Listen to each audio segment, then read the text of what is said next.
Welcome to State of the Matrix, where we deconstruct the fabric of reality and consciousness. Here, we unravel illusions and dive deep into the hidden layers of existence. Join us on this continuous journey of awakening. In this video, I'll be discussing the fractal dynamics of the cycles of civilization, life, and the universe. So, let's dive right in. In Hinduism, time is cyclical, progressing through vast ages called yugas, which form part of immense cosmic cycles of creation, preservation, and dissolution. There are 4 yugas, each representing a gradual decline in righteousness, virtue, and harmony. Let's go through these in detail. First, Satya Yuga, or the Golden Age, lasting 1,728,000 years. This age is marked by truth, purity, and spiritual excellence. Humanity lives in harmony, deeply connected to Dharma and the divine. Meditation and introspection are the main spiritual practices. Dharma, righteousness and moral order, is symbolized as a cow or a bull. The stability of Dharma reflects the moral and spiritual health of the world during each yuga, and in the Satya Yuga, Dharma stands firmly on 4 legs. Second, Treta Yuga, or the Silver Age, lasting 1,296,000 years. This age sees a slight moral decline as desires and attachments emerge. Dharma stands on 3 legs, signifying reduced virtue, though spiritual practices like worship and rituals remain prominent. Third, Dvapara Yuga, or the Bronze Age, lasting 864,000 years. Dharma stands on 2 legs with truth, compassion, and wisdom further diminished. Lifespan and spiritual capabilities decrease, and conflicts and divisions grow. Ritualistic practices overshadow internal spiritual development. And fourth, Kali Yuga, or the Iron Age, lasting 432,000 years. This is the age of darkness, materialism, and spiritual ignorance. Greed, violence, and immorality dominate, and Dharma stands on only 1 leg. Despite this, spiritual growth is possible through simple practices like chanting and devotion.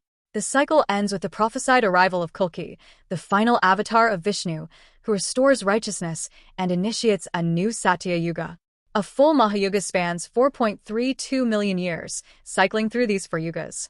A larger cycle called a kalpa is said to be 4.32 billion years and represents the day of Brahma, during which the universe exists in an expanded state. At the end of a kalpa, dissolution, pralaya, occurs, akin to the universe contracting into an unmanifest state.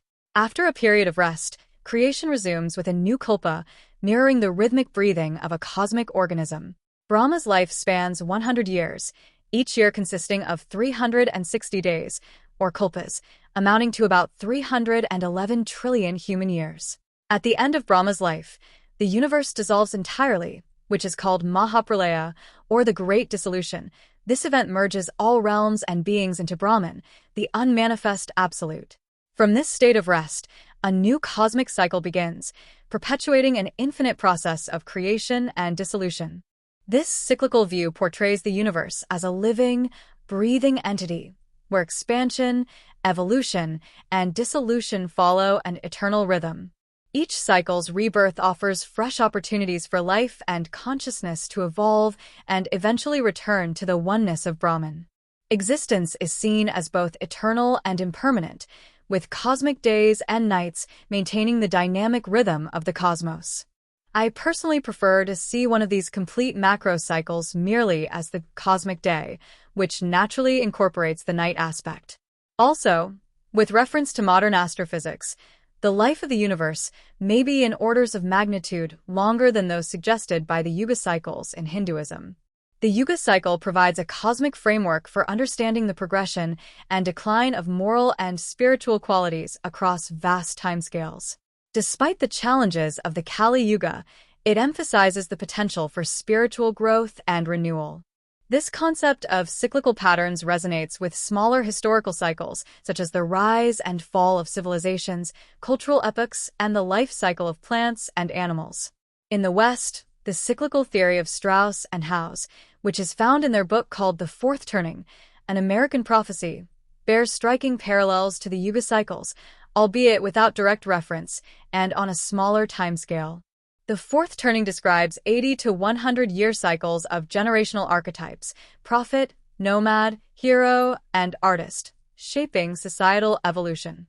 Each cycle, or saeculum, unfolds through 4 phases: a stable period of growth, first turning, cultural upheaval second, societal unraveling third, and a transformative crisis leading to renewal fourth. The fourth turning resembles the transition from Kali Yuga to Satya Yuga on a smaller scale. I'll explore this fascinating theory further in an upcoming video and how it applies to the current state of the world. What I want to focus on here is Oswald Spengler's The Decline of the West, published in 2 volumes from 1918 to 1922, which adds a broader perspective, proposing that civilizations undergo organic cycles of birth, growth, decline, and dissolution. He saw civilizations as having a soul that defines their unique cultural expressions, worldviews, and values. Spengler used the term morphology of history to refer to the organic structure and life cycles of civilizations, which necessitates change, and is seen in civilizations like Greece and Rome and modern Western civilization, which he saw even in his time as being in its late stage of decline. This in large part was in response to the Industrial Revolution and World War I. Although not referenced, Spengler's stages align with the Yugas. Here's how Spengler saw the stages. 1. The birth or culture phase, infancy/childhood. In Spengler's view, a civilization begins as a culture, a period akin to the Hindu Satya Yuga or Golden Age. This is when a society has strong values, a deep sense of spirituality, and an orientation toward philosophical, artistic, and scientific exploration. During this phase, cultural and spiritual creativity are at their height. Art, religion, and philosophy flourish as society is driven by a strong, unified worldview or cultural soul. The focus is on ideals, virtues, and a connection to something greater, much like the harmony and dharma of the Satya Yuga. 2. The maturation or peak phase, adulthood. As the culture grows, it reaches a phase of expansion and maturity, similar to Treta Yuga, where society becomes more organized, hierarchical, and systematized. This is the classical period of civilization, where its achievements are solidified, and there is a high point in philosophy, art, and science. Spengler identified this stage as one of intellectual, artistic, and scientific peaks. For example, ancient Greece's classical age or the European Renaissance reflect this stage of high culture. This corresponds to the Treta Yuga's organized society and focus on achievement, but also marks the beginning of complexity and internal tensions. 3. The decline or civilization phase, middle age. After its peak, the civilization enters the phase Spengler called civilization as distinct from culture. This phase is marked by a decline in creativity and a shift toward materialism, rationalism, and bureaucracy, comparable to Dvapara Yuga. Society becomes more secular, pragmatic, and focused on technological and economic progress rather than spiritual or cultural ideals.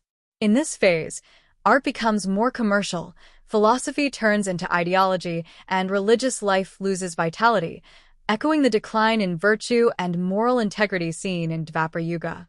The focus shifts from ideals to practical control, power and expansion, and social divisions widen.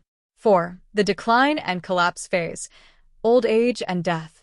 The final stage of Spengler's cycle is one of entropy, where a once great civilization gradually collapses. This corresponds to Kali Yuga, where social decay, individualism, and materialism reach extreme levels, and the underlying cultural soul of the civilization is all but lost. In this phase, Spengler observed a descent into mass culture, standardization, and mechanization, with people becoming more disconnected from the higher values that initially built the culture. Society faces increasing conflicts, disillusionment, and the ultimate loss of cohesion, setting the stage for decline or conquest. Here, a civilization becomes one without soul, a society living on borrowed time, awaiting collapse. Spengler's cyclical theory, like the Yuga model, suggests that societies should be aware of the phases they are in to avoid excessive decline. I'll come back to this point later. He warned against over-reliance on technology, unchecked materialism, and a loss of cultural identity, because these lead civilizations toward decay and fragmentation. Interestingly, despite the overlap, Spengler wasn't mentioned by Strauss and Howe, perhaps because they were focusing on different timescales. Integrating Spengler's ideas, the fourth turning, and the Yuga model offers a framework for understanding cycles on personal, generational, civilizational, and cosmic levels.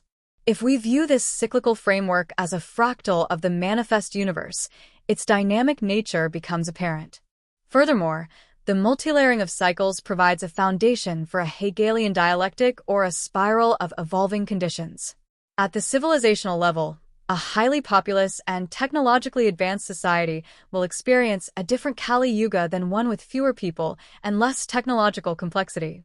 This perspective helps explain the deserted civilizations of the deep past, where survivors may have spread far and wide, and the fact that many modern cities are built atop the ruins of older ones. It should also give us pause when considering the current state of hyper-unraveling and the series of crises we're experiencing. While civilizational collapse may seem imminent, it may merely signal a significant transformative phase. Although the Golden Age will rise like a phoenix from the ashes of civilization, it may largely manifest as a series of structural schisms and paradigm shifts that elevate humanity higher on the spiral of cycles in a wide range of arenas. If the transition is navigated wisely, this renewal is likely. However, we must remember that our participation is crucial, and there remains significant work to be done in the meantime. Thank you for watching, and remember to consider the cycles fractally and preemptively to assist in the preparations for the future transitions. Topics related to what I've discussed in this video will be covered more on this channel, so if you found this exploration interesting, hit like and subscribe, comment, and join us next time as we continue to explore consciousness and the nature of reality.